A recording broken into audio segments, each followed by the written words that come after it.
오늘 하나님이 우리 공동체에 주신 말씀은 지난주에 이어서 마태복음 22장 1절에서 14절까지입니다. 마태복음 22장 1절에서 14절 찾으셨으면 다 같이 읽겠습니다. 시작. 예수께서 다시 비유로 대답하여 이르시되 천국은 마치 자기 아들을 위하여 혼인잔치를 베푼 어떤 임금과 같으니 그 종들을 보내어 그 청한 사람들을 혼인잔치에 오라 하였더니 오기를 싫어하거늘 다시 다른 종들을 보내며 이르되 청한 사람들에게 이르기를 내가 오찬을 준비하되 나의 소와 살찐 짐승을 잡고 모든 것을 갖추었으니 혼인잔치에 오소서 하라 하였더니 그들이 돌아보지도 않고 한 사람은 자기 밭으로 한 사람은 자기 사업하러 가고 그 남은 자들은 종들을 잡아 모욕하고 죽이니 임금이 노하여 군대를 보내어 그 살인한 자들을 진멸하여 그 동네를 불사르고 이에 종들에게 이르되 혼인잔치는 준비되었으나 청한 사람들은 합당하지 아니하니 내거리 길에 가서 사람을 만나는 대로 혼인잔치에 청하여 오라 한데 종들이 각 길에 나가 악한 자나 선한 자나 만나는 대로 모두 데려오니 혼인잔치에 손님들이 가득한지라. 임금이 손님들을 보러 들어올새 거기서 예복을 입지 않은 한 사람을 보고 이르되 친구여 어찌하여 예복을 입지 않고 여기 들어왔느냐 하니 그가 아무 말도 못하거늘 임금이 사원들에게 말하되 그 손을 묶고 바깥 어두운 데에 내던지라. 거기서 슬피 울며 이를 갈게 되리라 하시니 청함을 받은 자는 많되 택함을 받은 자는 적으니라. 아멘. 우리가 21장부터 시작해서 계속해서 하나님 뜻대로 믿는 것과 뜻대로 믿지 않는 것, 자기 마음대로 믿는 것에 대해서 계속 경계를 해주고 계십니다. 21장 12절에서 17절에서 성전을 청소하시면서 뭐라고 하셨습니까? 예수님이 이 집은 내 집은 기도하는 집인데 너희들이 강도의 소굴로 만들고 있다라고 하셨습니다. 다시 말해서 내 집은 내 뜻대로 하나님과 성도들 간에 교제가 있고 하나님 뜻한 대로 사람들이 믿어야 되는 그런 것을 위해서 만들어 놨는데 강도들은 즉 교회 리더들 아니면 그 당시에 사내들이는 자기들 원하는 일을 교회 안에서 공회 안에서 자기들 이름으로 하나님의 이름으로 하고 있다. 강도의 소굴을 만들고 있다 하는 얘기였습니다. 18절에서 22절 열매 맺지 않는 무화과나무가 시들은 얘기에서는 뭘 하셨습니까? 잎만 번드르르하게 많이 맺고 열매가 없는 나무들은 하나님이 마지막 날에 완전히 불사르고 마르게 하신다 하는 걸 보여주고 있습니다. 그래서 우리가 잎이 무성하다는 건 뭡니까? 교회에 열심히 나오는 것 같고 잘 믿는 것 같고 기도 열심히 하는 것 같고 다 열심히 하는 것 같은 외향상의 믿음을 얘기하고 있습니다. 겉으로 보기에 신앙심이 있고 믿음 좋다라고 칭찬받는 그런 것들을 얘기하고 있고 열매 맺는 것은 그야말로 우리 성품의 열매, 전도의 열매, 찬양의 열매, 입술의 열매 이런 참된 열매들을 맺는 것 하나님이 원하시는 대로 우리가 바뀌어가는 사람이 되는 것을 얘기합니다. 그래서 예수님이 원하시는 건 뭡니까? 우리가 겉으로 번드르르하게 뭔가 갖다가 하는 게 아니라 진심으로 속에서부터 예수님이 원하는 마음으로 원하는 형식으로 바뀌어 나가는 것, 성품이 바뀌는 것, 정말 성령의 열매를 맺는 것 이런 것들을 갖다가 바라신다 하는 걸 얘기했습니다. 거듭해서 28절에서 31절까지는 뭘 얘기하셨습니까? 두 아들의 비유를 얘기하셨는데 내용이 뭐였죠? 하나들은 아버지가 밭에 나가 일 좀 해라 그러니까 네 아버님 꼭 가겠습니다 해놓고 딱 안 가고 그래서 둘째 아들은 에이 안 갈래요. 그러고 나서 회개하고 가는 아들을 갖다가 보았습니다. 얼마나 많은 그리스도인들이 그 당시에 공회원들은 말할 것도 없고 그리스도인들이 리더들이 아니면 하나님이 말씀하실 때 겉으로는 네 하나님 제가 꼭 하지요 그래놓고 절대로 안 지키는 그 수많은 그리스도인들이 있는가 하는 것을 우리가 생각합니다. 또 어떤 때에는 우리가 하나님을 배신하는 것 같고 안 받아들이는 것 같고 아이 싫어요 그러고 나서도 그 다음에 내가 그랬으니까 나 이제 더 이상 안 되겠지 생각하지 말고 그때 회개하고 하나님 앞으로 나가고 신실하게 나가면은 하나님이 정말로 그것을 기뻐하신다 하는 것을 얘기합니다. 악한 농부의 비유에서는 뭘 봤습니까? 하나님이 교회에서 이 세상에서 사역하라고 리더들을 세워놨는데 하나님이 그 종들을 보내서 선지자들을 보내고 마지막에 예수님까지 보내서 경계하고 열매를 갖다가 내라고 하니까 뭐라고 합니까? 절대로 안 하고 때리고 쫓고 죽이고 마지막에 아들까지 죽이는 이 당시에 이스라엘의 교회 리더들을 갖다가 공회의 리더들을 얘기하고 있습니다. 이것은 오늘날 우리 교회 리더들에게도 같이 적용되는 말씀입니다. 하나님의 교회를, 하나님의 양들을 치고 있으면은 뭘 해야 됩니까? 하나님이 원하시는 열매를 맺게 해야 된다. 그리고 하나님이 원하시는 열매는 뭐예요? 우리의 성품의 열매, 성품의 변화. 그죠? 그리고 하나님을 사랑하고 또 예수님을 사랑하고 이웃을 사랑하는 이 열매가 맺어야 되는데 엉뚱한 열매를 맺기를 원한다. 뭡니까? 교회가 커지기를 원하고, 그죠? 어떤 큰 교회 되기를 원하는 이 모든 것들이 어떻게 보면 이런 악한 농부에도 해당할 수 있지 않는가 하는 그런 두려움이 있습니다. 그래서 이 모든 말씀, 21장의 말씀들을 통해서 어떤 사람들이 하나님이 기뻐하는 사람들입니까? 겉으로 보기에 번지르르하게 잘하는 것. 이것은 하나님이 강도의 짓이라고 얘기를 하고 계십니다. 강도의 짓들이다. 강도들이 그런 일을 합니다. 어떤 사람을 하나님이 기뻐하십니까? 열매 맺는 사람을 기뻐한다. 하나님의 뜻대로 행하는 사람을 기뻐한다 하는 얘기를 하셨습니다. 자, 오늘은 이 모든 이야기들의 마지막 결론입니다. 결론 중에 하나인데 오늘 혼인잔치 비유라고 우리가 보통 얘기하는데 무슨 얘기입니까? 구원받는 사람, 어떤 사람이 그럼 구원을 받는 사람들인가, 받을 수 있는 사람들인가에 대해서 얘기를 하고 있습니다. 왜 이렇습니까? 이 당시에는 모든 이스라엘의 유대인들은 뭐라고 생각했는가 하면은 오직 선택받은 민족들, 선택받은 백성, 유대인만이 구원을 받을 수 있고 이방인은 다 개돼지 같아서 하나님의 은혜에서 절대로 그 안으로 들어올 수 없다라고 생각하고 있었습니다. 이 생각들에 대해서 예수님은 정면으로 반박을 하고 계시는 겁니다. 또 오늘날에 우리가 이 말씀을 적용하면 어떻게 됩니까? 우리는 교회에 나와서 열심히 나와서 잘 믿는 사람들이 구원받는다고 생각을 합니다. 그렇게 생각을 하는데 하나님께서는 이 말씀을 통해서 뭐라고 얘기를 하십니까? 비록 어떤 사정이 있어가지고 교회에 나오지 못하고 있고 또 예를 들어서 가진 것이 많지 않아서 교회에 많이 못 들어오고 있고 또 엄청 바빠서 주일 예배만 간신히 나오고 마음으로만 기도드리고 있는 이런 사람들이 어떻게 보면 하나님이 더 기뻐하시고 구원받는 사람들이다. 열심히 나와서 겉으로 보기에 열심히 하는 것이 구원받는 사람들이 아니다 하는 얘기를 갖다가 하고 계십니다. 이스라엘에만 구원이 있는 것이 아니라 모든 이방에까지 다 구원이 있다. 교회 물리적인 교회 안에만 구원이 있는 것이 아니라 그 밖에도 구원이 있다 하는 것을 갖다가 얘기를 하고 있습니다. 이 비유를 2절에서 7절까지 먼저 얘기를 하고 계십니다. 2절에서 7절까지 우리 다시 한번 읽어보겠습니다. 시작. 천국은 마치 자기 아들을 위하여 혼인잔치를 베푼 어떤 임금과 같으니 그 종들을 보내어 그 청한 사람들을 혼인잔치에 오라 하였더니 오기를 싫어하거늘 다시 다른 종들을 보내며 이르되 청한 사람들에게 이르기를 내가 오찬을 준비하되 나의 소와 살찐 짐승을 잡고 모든 것을 갖추었으니 혼인잔치에 오소서 하라 하였더니 그들이 돌아보지도 않고 한 사람은 자기 밭으로 한 사람은 자기 사업하러 가고 그 남은 자들은 종들을 잡아 모욕하고 죽이니 임금이 노하여 군대를 보내어 그 살인한 자들을 진멸하고 그 동네를 불사르고. 아멘. 하나님이 예수님을 보내셔서 구원하시고 우리들에게 원하는 일이 어떤 일이실까요? 우리는 그것을 알아야 됩니다. 그리고 알고 그것을 행해야 됩니다. 여기서 천국은 마치 자기 아들을 위하여 혼인잔치를 베푼 어떤 임금과 같으니 라고 했을 때 역할을 구분하면 이렇습니다. 어떤 임금은 누구십니까? 성부 하나님입니다. 성부 하나님입니다. 자기 아들은 누굽니까? 예수님을 미리 예시하고 계십니다.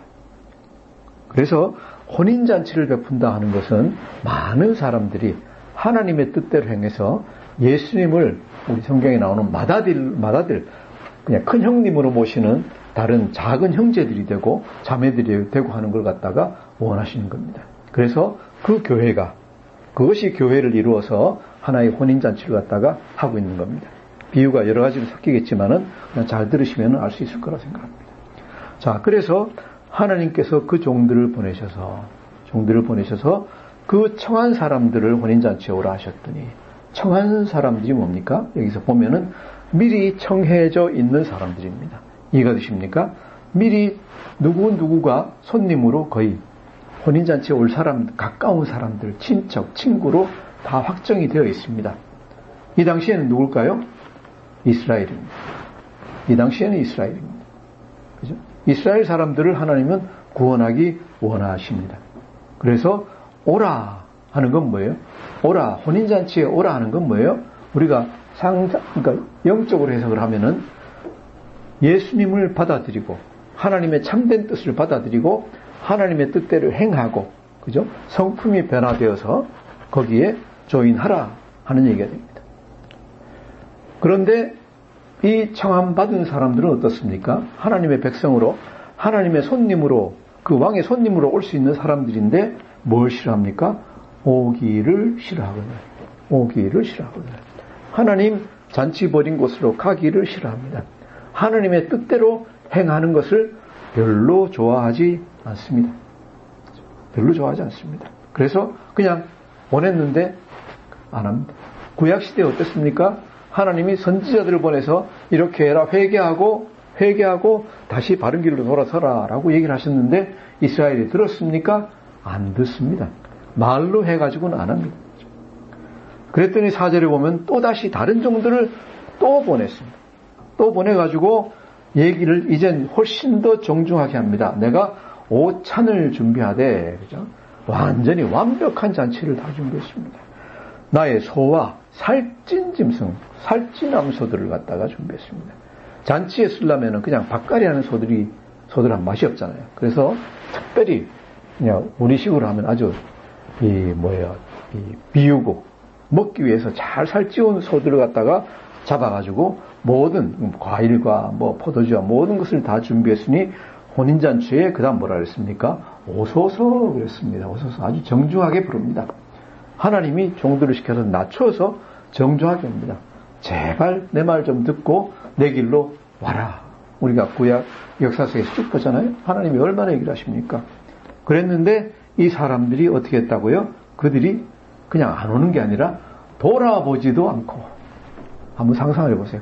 여기서 제발 오세요 그러는데 그냥 고개를 이쪽으로 돌리고 그냥 들은 척도 않고 한 사람은 어디로?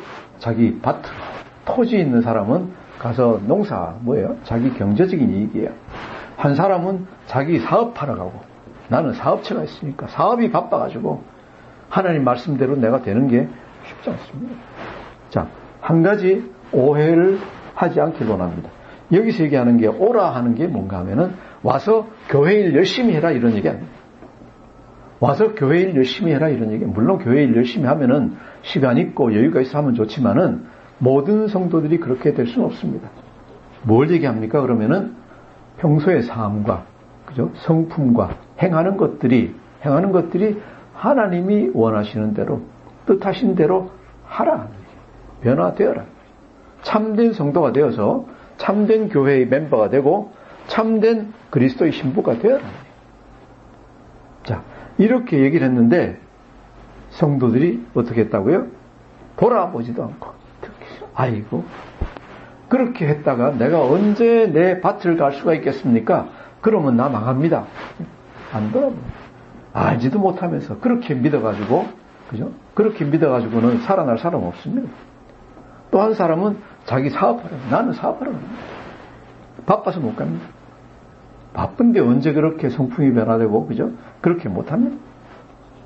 자, 여기까지는 좋은데, 여기까지는 일반 성도들로 우리가 해석할 수 있습니다. 6절 뭐라 그랬어요? 그 남은 자들은 종들을 잡아 모욕하고 죽이니. 그 남은 자들은 종들을 잡아 모욕하고 죽이니. 이 말씀이 제게 떠오른 게 리더들로, 종교 리더들로 떠오른 건 웬일일까요? 이 사람들은 열심히 있는 것 같이, 하나님을 섬기는 것 같이, 교회를 섬기는 것 같이 행동하는 사람들입니다. 왜? 남아 있습니다. 그죠? 일반 직업 가진 사람들이 아니라, 그죠? 하나님의 일을 하는 것 같은 사람들입니다. 그 사람들은 어떻게 합니까? 하나님의 뜻대로 하는 게 아니라 어떻게 합니까? 종들을 잡아 모욕하고 죽이니 그랬어요. 종들을 잡아 모욕하고 죽이니. 그래가지고 어떻게 성전이 유지가 되겠습니까? 그런 식으로 해가지고 어떻게 교회가 유지가 되겠습니까? 그런 소리 하지 마세요. 그러고 어떻게 하겠습니까? 2단으로 몰고 3단으로 몰고 뭘 해가지고 다 때려 죽였다. 종들을 다 때려 죽였습니다. 자, 이렇게 행하는 예수님께서 교회의 그 당시 공회의 리더들과 유대인들을 이렇게 묘사하고 계십니다. 어떻게 한다고요? 하나님이 초대를 갖다가 그냥 다 거부했습니다. 다 거부했습니다. 거부하고 하늘나라의 것보다 뭘 더 좋아합니까?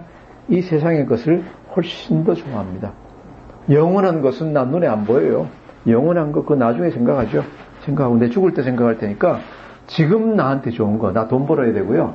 나 놀러 가야 되고요. 이게 훨씬 더 중요합니다.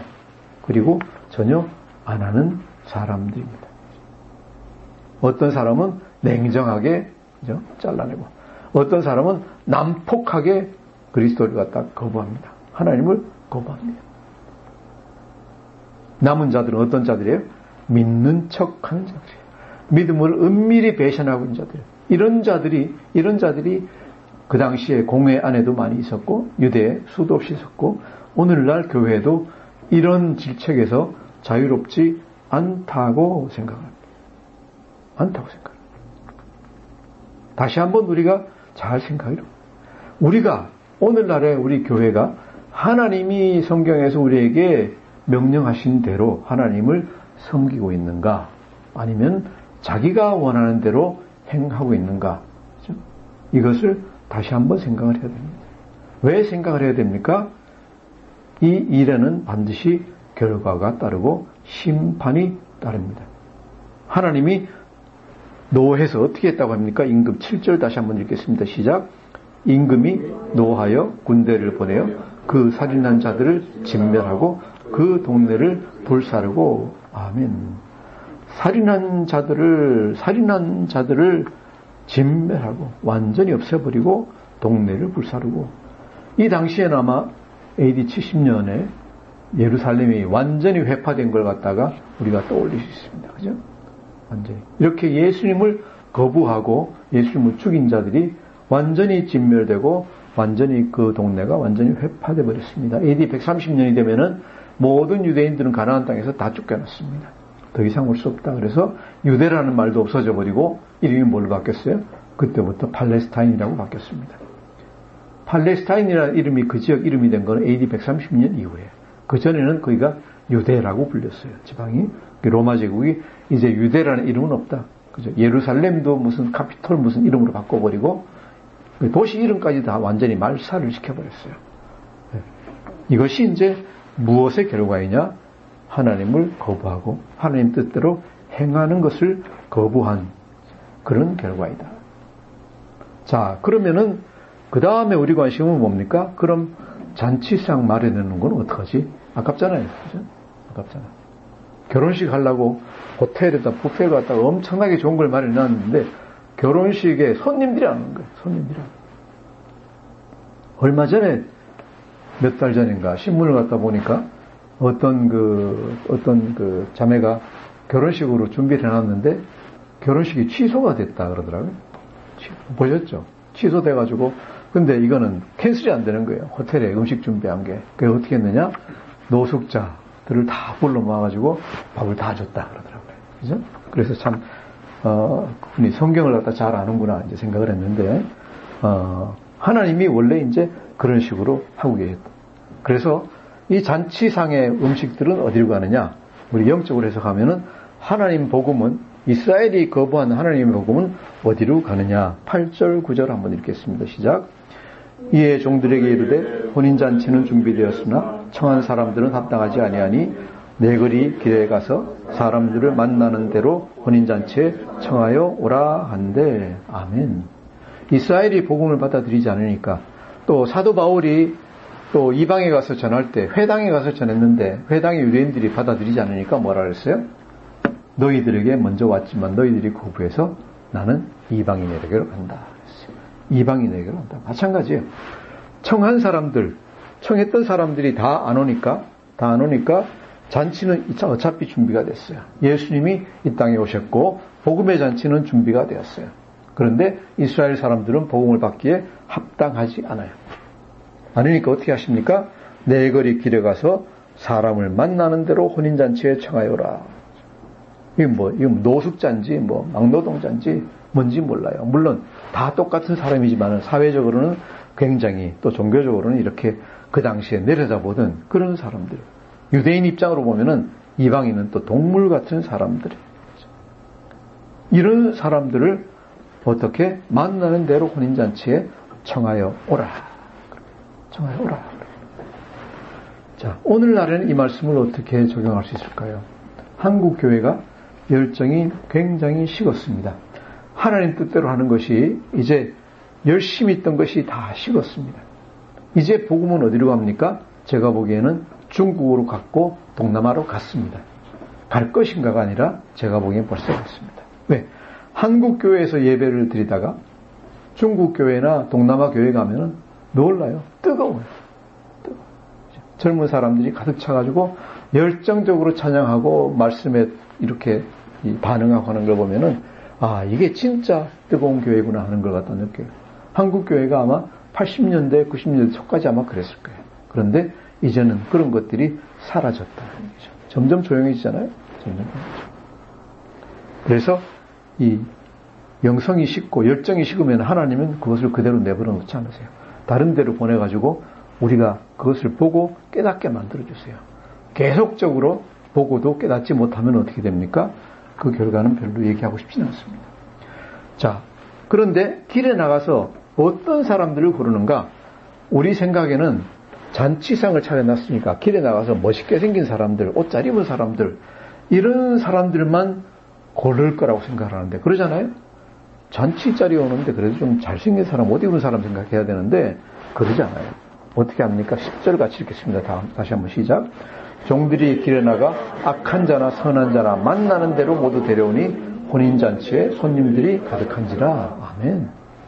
만나는 대로 아무나예요. 아무나. 우리말로 하면 악한 자나 선한 자나, 죄인이나 아니면 거룩해 보이는 자나, 세리나 창녀나 전혀 상관없습니다. 유대인이나 이방인이나 동물같이 보는 이단인이나 모든 사람들에게 전체에게 초청장이 다 발부가 됩니다. 그런데 누구예요? 만나는 사람, 복음을 만나는 사람들 아무나 다 초청 대상입니다. 와서 믿으십시오. 와서 잔치에 참여하십시오. 라고 하는 겁니다. 자, 여기서 우리가 생각할 수 있는 게 뭡니까? 어떤 사람이 구원을 받습니까? 어떤 사람이 구원을 받습니까? 첫째로 우리가 아까 본 것은 뭐예요? 유대인이나 또 이방인, 여기에 구별이 있을 수가 없습니다. 교회에 지금 열심히 나오고 있는 사람, 나오지 않고 있는 사람, 아직까지 구분되지 않았습니다. 나오지 않고 있는 사람이 열심히 앞으로 믿으면 당연히 구원을 받을 것이고, 지금은 교회에서 열심히 믿는 척 하더라도 참된 믿음이 없으면 그 사람은 구원에서 배제될 것입니다. 이것이 우리가 이 말씀에서 생각해야 되는 거예요. 왜 그래요? 선한 자라야 구원받고, 여기서 초청받은 사람이 선한 자만 초청받은 게 아니에요. 누구도 초청됐어요? 악한 자도 초청이 됐어요. 악한 자도. 그래서 구원은 내가 선한 사람인가 악한 사람인가에 전혀 관계가 없어요. 이것을 두고 지난주에 봤던 에베소서에서 뭐라 그랬습니까? 너희는 2장에서 너희는 무엇에 의해서 그 은혜에 의하여 왕이 그냥 불러주시는 거예요. 무엇으로 말미암아? 믿음으로 말미암아 구원을 받는다. 초청에 응하기만 하면 되는 거예요. 믿음으로 말미암아 구원을 받았으니 그 다음에 뭐라 했습니까? 이것은 너희에게서 난 것이 아니요 하나님의 선물이라 그랬어요.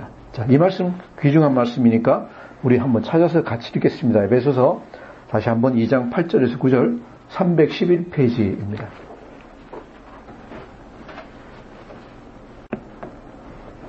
에베소서 2장 8절에서 9절 우리 다시 한번 읽겠습니다. 외우시기 바랍니다. 시작. 너희는 그 은혜에 의하여 믿음으로 말미암아 구원을 받았으니 이것은 너희에게서 난 것이 아니요 하나님의 선물이라. 행위에서 난 것이 아니니 이는 누구든지 자랑하지 못하게 함이라. 아멘. 이 말씀이 비유하고 바로 통하잖아요. 그죠? 너희에게서 난 것이 아니요. 너희가 잘나서 혼인잔치에 초청받은 거 아니잖아요. 그죠? 어떻게 받았습니까? 하나님의 선물이에요. 왕께서 임금님이 바로 만나는 대로 아무나 다 데리고 오십시오. 온다는 사람 다 데리고 오십시오. 그죠? 오겠다는 사람 누구예요?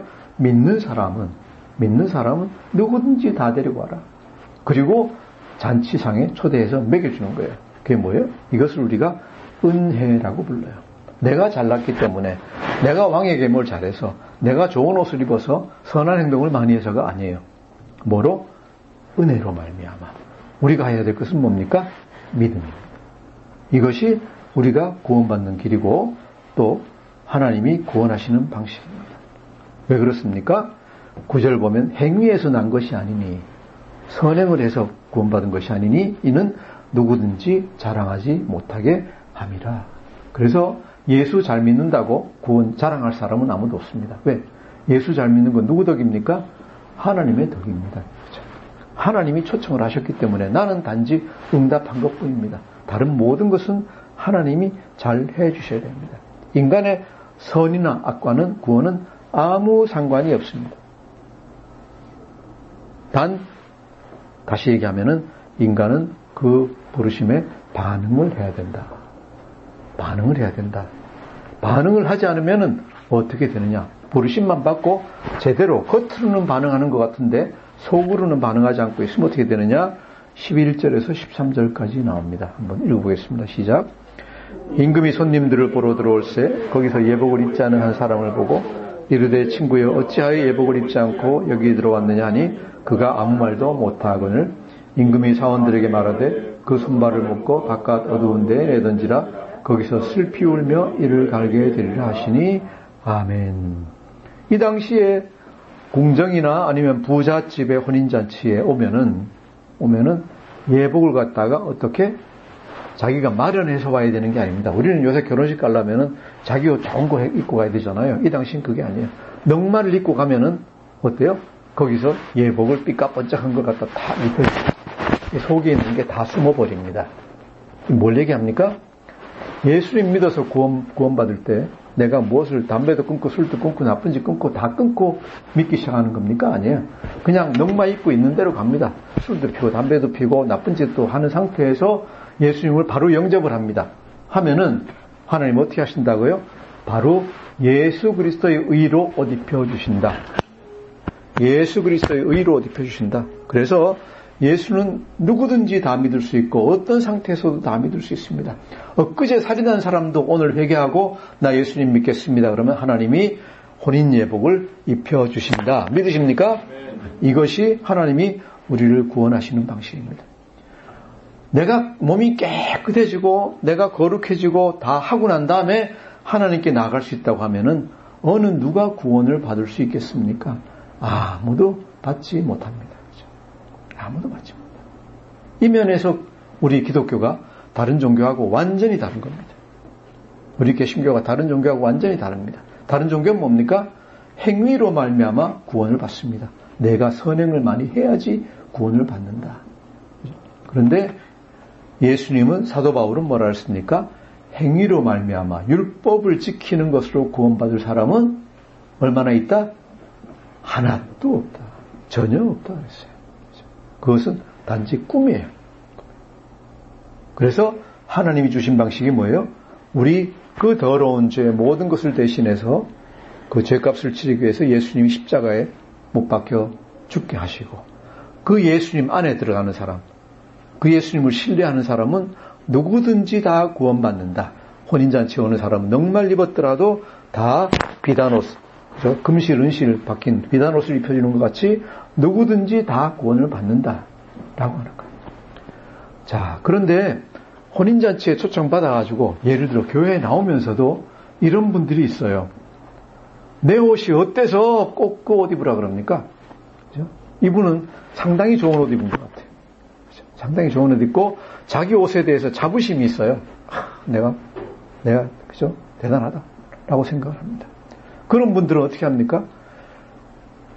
옷이 진짜 지저분한 사람은 그냥 예복 주면은 당연히 받아 있습니다. 자기 옷이 좀 깨끗하다고 생각하는 사람은 거부합니다. 그죠? 내 옷이 어때서? 내 옷이 어때서? 그죠? 나는 내 옷 입고 그냥 들어가랍니다. 이 옷만 입어도 결혼식 참여하는 거 뭐 대수입니까? 그 결혼식 뭐라고? 내가 내 옷 입고 그냥 들어가겠습니다. 그죠? 그래도 날 대접해 주겠지. 라고 생각을 하고 얘기를 하고 들어가는 사람들이 있다. 이 당시 잔치 자리에도 있었던 것 같고 요즘 교회에도 그런 사람들이 있다. 그죠? 그 예복이나 내 옷이나 무슨 차이가 있습니까? 그죠? 뭐 그게 그건 것 같은데 라고 아주 당당하게 들어갔습니다. 물론 다른 사람들은 다 예복 입고 있는데 자기 혼자 자기 옷 입고 있습니다. 속으로는 어떻게 생각했습니까? 아이고 저런 예복보다 내 옷이 훨씬 낫지. 저 바보 같은 사람들 자기들이 자신이 없으니까 저런 옷 입고 있겠지. 속에 다 넉마 아니야? 나는 깨끗한 옷 입고 있어. 이렇게 생각하고 있을지 몰라요. 하지만은 하나님 나라의 왕은 그렇게 생각을 하십니다. 왜? 아무리 인간적으로 좋은 옷이 그죠? 뭐 1,000,000원짜리 아주 극세사로 만든 모직옷 비싼 거 있잖아요, 그죠? 1년에 뭐 몇 벌밖에 못 만드는 몇 1,000,000원짜리 옷들이 있어요, 양복이. 그런 옷을 아무리 입고 있지만은 하나님 보시기에는 그거는 넉마하고 똑같아요. 넉마하고 똑같아요. 그러니 혼인잔치, 내가 기껏 혼인잔치 벌여놨는데 또 그래서 정말로 하늘나라에 천이무봉 아주 놀라운 옷을 갖다가 준비해놨는데 지옷 좋다고 교만하게 앉아서 자리를 더럽히는 자가 있다 하면 어떨까요? 굉장히 노하신다. 그런 자를 보면 노하신다. 그래서 하나님 뭐라고 하셨어요? 하나님이 가장 사랑하는 자는 그죠? 두려워 떠는 자, 겸손한 자이고 하나님이 가장 미워하는 자는 교만한 자예요. 교만하고 말을 듣지 않는 자들이에요. 그러니까 13절에 보시면 임금이 사원들에게 말하되 그 손과 발을 묶어서 그죠? 손 묶고 발 묶으면 이제 꼼짝도 못해요. 바깥 어두운 데 내던지라. 거기서 슬피 울며 이를 갈게 되리라. 나중에 내가 그때 왜 그랬지? 그때 왜 그렇지? 했는데 그때 가서는 이미 늦다. 이 사람은 제 생각엔 차라리 혼인잔치에 안 온만 못했다라는 생각이 듭니다. 자, 그래서 왕께로 나가는 사람은 그리스도의 의로 반드시 옷 입어야 됩니다. 그냥 복음을 들었다고 다 구원받은 게 아닙니다. 그리스도를 그 복음을 영접해야 됩니다. 그죠? 영접하고 그 말씀에 순종하고 그 보혈을 항상 힘입어야 된다. 교회에 나와서도 내 의만 주장하고 내가 맞다고 주장하고 이런 거 가지고 되는 게 아니다. 하나님은 모든 것을 우리한테 은혜로 주십니다. 참 어리석어요. 공짜로 주셨는데, 그죠? 예복을 공짜로 주신 것 같이 그리스도의 모든 의를 우리한테 공짜로 주셨는데 왜 자기가 잘났다고 그렇게 주장하는지 몰라요. 그럴 필요가 뭐가 있습니까? 절대로 자기 선행이나 자기 의를 주장하지 마시고 하나님께 앞에서 고개 숙이시고, 그죠? 그리스도 앞에 고개 숙이시고 그 그리스도를 믿어서 하나님 앞으로 나아가기를 원합니다. 그렇게 하지 않으면 14절 같이 됩니다. 청함을 받은 자는 많되 택함을 입은 자는 적으니라. 이것은 아주 적다는 얘기가 아니라 어떤 표현인가 하면은 청함을 받았다고 해서 다 택함 받는 것은 아니다 하는 얘기입니다. 그렇죠? 복음을 듣고 교회에 나와서 신앙생활 한다고 해가지고 다 택하심을 받는 것은 아니다. 어떻게 해야 됩니까? 그리스도의 의로 옷 입어야 된다. 유대인들이, 그 당시 유대인들이 다 구원받는 것이 아니라 교회에 나오고 있다고 해서 모두 다 구원받는 것은 아니다. 자, 누가 이런 과정을 다 거쳐서 구원을 받을 수 있는가? 우리 다시 한번 보겠습니다. 왜? 굉장히 중요합니다. 9절, 10절 우리가 합해서 다시 한번 읽어보겠습니다. 시작. 내 거리 길에 가서 사람을 만나는 대로 혼인잔치에 청하여라 한데 종들이 길에 나가 악한 자나 선한 자나 만나는 대로 모두 데려오니 혼인잔치에 손님들이 가득한지라. 아멘. 사람을 만나는 대로 10절 선한 자나 악한 자나 만나는 대로 아무나 다 해요. 아무나 다 해요. 자, 우리가 이 말씀을 제가 왜 다시 강조하는가 하면은 우리가 전도를 해야 되는데 어떤 때는 저 사람은 절대 안 될 거야. 그죠? 술도 엄청 마시고 있고 너무 방탕하고 아니면은 뭐 불교를 갖다가 절대적으로 신봉하고 있고 절대로 돌아올 것 같지 않다. 그죠? 이런 사람들이 있습니다. 그리고 그런 사람들 우리가 제외시킵니다. 전도 대상에서. 그런데 이 말씀대로 보면 어떻습니까? 제외돼야 될 사람은 있나요? 하나도 없다. 그죠? 만나는 대로. 그죠? 종들이 누구를 초청합니까? 길거리에 사거리에 나가서 아무나 다 만나는 대로 다 초청합니다. 이것이 우리가 배워서 해야 되는 것입니다. 누구에게 복음을 전해야 됩니까? 그냥 우리 생각에 저 사람 믿을 것 같다, 안 믿을 것 같다, 뭐 이런 거 전혀 생각하지 마시고 그냥 만나는 대로 다 전파하십시오. 만나는 대로 다 전파해야 됩니다. 누가 반응할 것인가? 누가 알아요? 누가 반응할 것인가? 누가 알아요? 오직 하나님만 아신다. 우리는 알 수가 없습니다. 우리는 알 수가 없습니다. 제가 이제 그 불교를 믿고 있다가 불교에 심취해 있다가 어려운 일을 당하고 하나님을 믿기 시작하게 된 계기가 뭐 여러 가지 있었겠지만은 제 얘기를 한번 해볼게요. 저한테 얼마나 많은 사람이 전도를 했는가, 그죠? 보통 한 사람이 예수 믿으려 그러면은 여러 사람한테 전도를 받잖아요. 믿으세요 그러고 그리고 성경 선물도 굉장히 많이 받아요. 이것저것 해가지고 뭐 그 다음에 뭐 종교 서적 같은 것도 읽고 선물 많이 받아요. 제가 예수 믿기 전에 또 믿고 나서까지 받은 책 선물이 성경 포함해서 책 선물이 딱 하나예요. 그 한 권이에요. 이거 이외에는 제가 받은 적이 없어요. 저도 예수 교회 나가는 친구들도 많았는데 받은 적이 없어요. 우리 누님이 나중에 얘기 들어보니까 제가 믿을 것 같지는 않은데 그래도 혹시나 싶어가지고 한 권 줬대요. 혹시나 싶어가지고. 제 친구 목사, 지금 목사 된 분들이 제가 전에 한번 얘기했죠. 제가 예수 목사 되기 전에 예수 잘 믿어가지고 열심히 사역도 하고 믿는다는 얘기 듣고 땅을 치고 후회를 했다 그러잖아요. 왜? 걔는 굉장히 잘 믿는 친구인데 학교 때 저하고 항상 교류가 많았으니까 이렇게 보니까 쟤는 도저히 믿을 애가 아니야. 저거는 뭐 하늘이 무너져도 예수 믿을 사람이 아니야 라고 생각하고 완전히 포기했다는 거 아니에요. 포기했는데 나중에 들으니까 믿는 소리 듣고 내가 잘못했구나 그러고 이제 이 땅을 치고 포기했다는 얘기예요. 그렇죠? 이렇게 하나님은 구원할 사람을 갖다가 따로 이렇게 다 정해놓으셨어요. 우리는 그래서 누구에게나 다 전해야 돼요. 이것이 우리가 오늘 말씀에서 배울 수 있는 한 가지 얘기입니다. 이번 주 수요일이 추석입니다. 10월 4일이 추석이에요.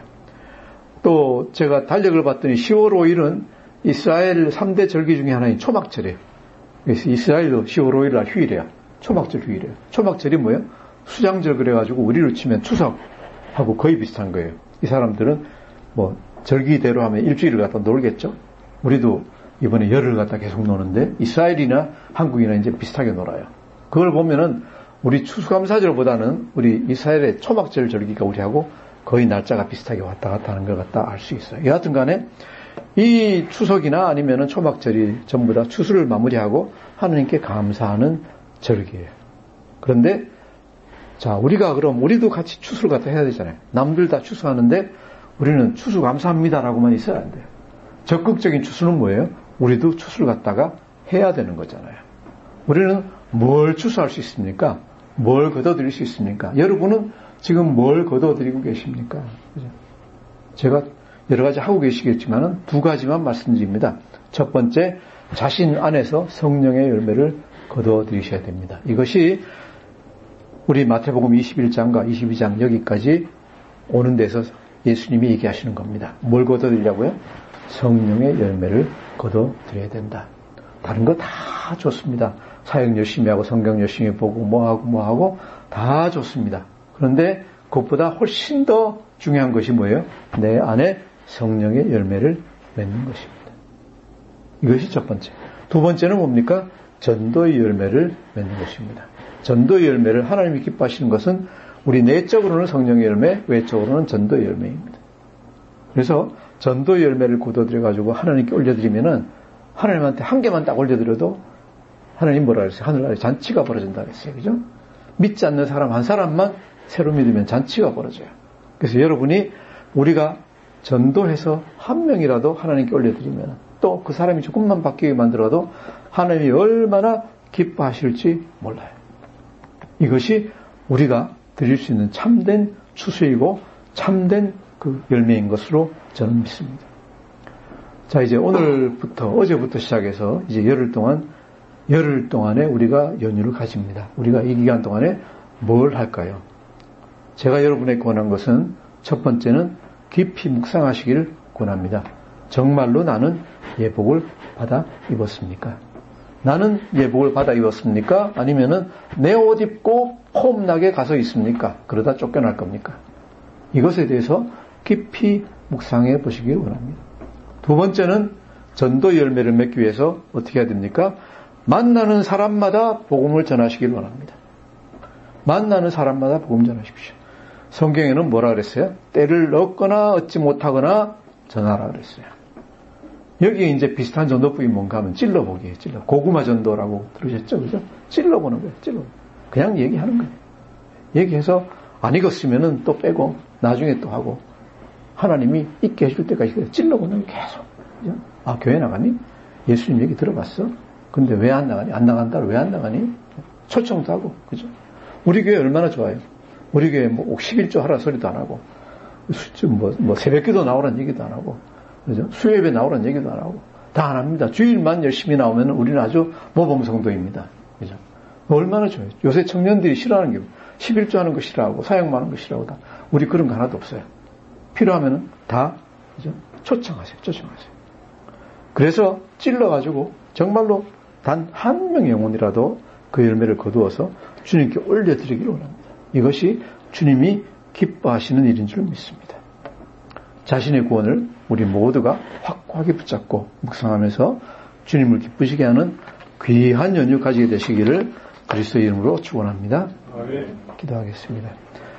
하나님 아버지 참 감사합니다. 이렇게 귀한 연휴를 우리에게 허락해 주시고 절기를 허락해 주시고 또 귀한 말씀 허락해 주시니 감사합니다. 하나님 몇 주 전부터 주신 말씀대로 우리가 하나님 앞에서 예수님 앞에서 하나님께 올려드릴 귀한 열매 맺기를 원합니다. 성령의 열매, 우리 성품의 열매가 맺히도록 주님께서 인도하여 주시고 성령께서 감찰하여 주시고 또한 우리가 전도의 열매를 맺을 수 있도록 우리에게 용기 주시고 담대함을 허락하여 주시옵소서. 감사드리며 예수님 이름으로 기도드립니다. 아멘.